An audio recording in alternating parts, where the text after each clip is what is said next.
The megaphone blared across Lake Serenity, shattering the early morning calm. "Move your ragged boat, old man." Karen Hoas' voice, sharp and dripping with disdain, echoed over the water. I stood on my small fishing boat, hands gripping the worn ropes, staring at this woman in her pristine white blazer and oversized sunglasses, her manicured nails pointing at me like I was trash littering her view. She stood on the dock of her gleaming yacht, the Golden Privilege, surrounded by her entourage of polished friends sipping mimosas. The audacity hit me like a rogue wave. She didn't just want my boat gone. She wanted me erased from my lake. Little did she know, I wasn't just some scruffy fisherman. I owned every inch of these waters. Karen had stormed into our quiet lakeside town 6 months ago, buying up the biggest lakefront mansion and treating Serenity like her personal playground.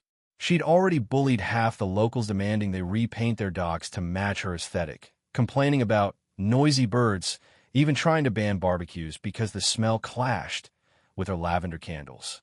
But this, ordering me to move my boat from the lake my family had owned for 3 generations, the truth unraveled fast.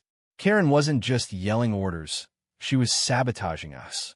I'd heard whispers from other fishermen: nets slashed, bait stolen, motors tampered with. At first, we thought it was vandals, but then I caught her red-handed. Late one night, I'd rowed out to check my traps and saw her, in a black tracksuit no less, dumping buckets of paint into the water near my nets. The neon green slick ruined half my catch for the week. When I confronted her, she smirked, saying, "This lake deserves better than your kind." My kind? I'd been fishing these waters since I was 6, taught by my grandfather, who'd taught his father. This lake wasn't just my livelihood, it was my legacy. But Karen didn't care. She wanted control, and she'd ruin anyone to get it. Then came the twist nobody saw coming. Old Mrs. Delaney, the town's reclusive librarian, shuffled into the bait shop one morning with a yellowed folder. "You'll want to see this, Tom," she said, her voice shaky but firm. Inside were documents, deeds, maps, legal papers proving my family's ownership of Lake Serenity went back to 1892. Not just the water, but the surrounding land, including the dock Karen claimed as hers. Mrs. Delaney, who'd been quietly researching after overhearing Karen's rants at the town hall, dropped another bomb. Karen's mansion was built on a leased plot, and guess who the lessor was? Me. I nearly dropped my coffee.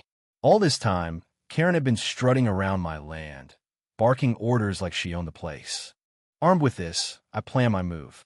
Karen's latest scheme was a VIP fishing tournament for her rich friends, a flashy event to cement her status as Serenity's queen. She'd already spread flyers, booked caterers, and roped off half the lake, claiming it was reserved. The locals were furious her event would block our fishing ground for days.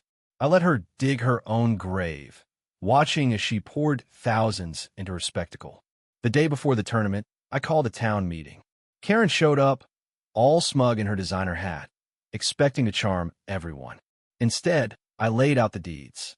Gasps rippled through the room as I explained. I owned the lake. I owned her dock.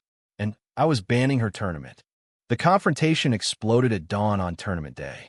Karen's yacht was decked out with banners, her guests already tipsy on champagne. I rowed out in my beat-up boat, flanked by a dozen local fishermen in theirs.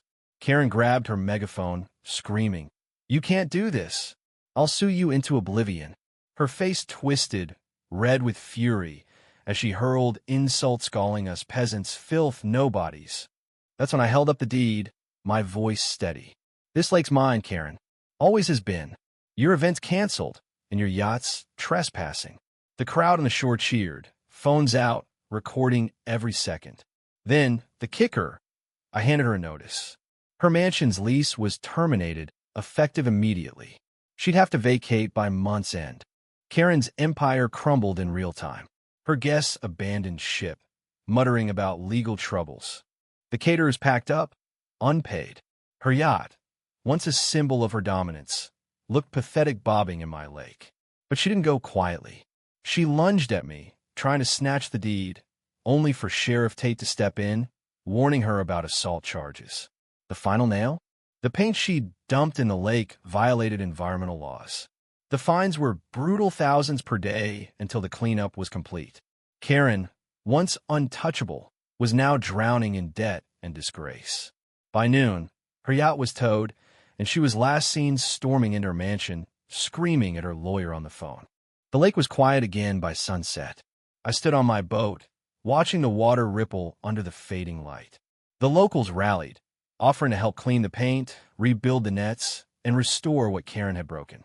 Mrs. Delaney, now a town hero, brought coffee to the dock, her shy smile brighter than ever. Serenity wasn't just a name, it was a promise we'd fought for. Karen's reign was over, and the lake was ours again. Not just mine, but the town's. I never felt prouder to call it home. What Karen didn't understand was that power isn't bought with money or bullied with threats. It's earned through respect, through roots that run deeper than any deed. She thought she could own us, but she forgot. You can't claim what belongs to a community. Now the lake sparkles again, and we're fishing, laughing, living. If you're reading this, think about what's right and wrong here. Was Karen just clueless, or was she cruel? Should I have given her a chance to make amends, or was her downfall justice? Share your thoughts. The lake's listening.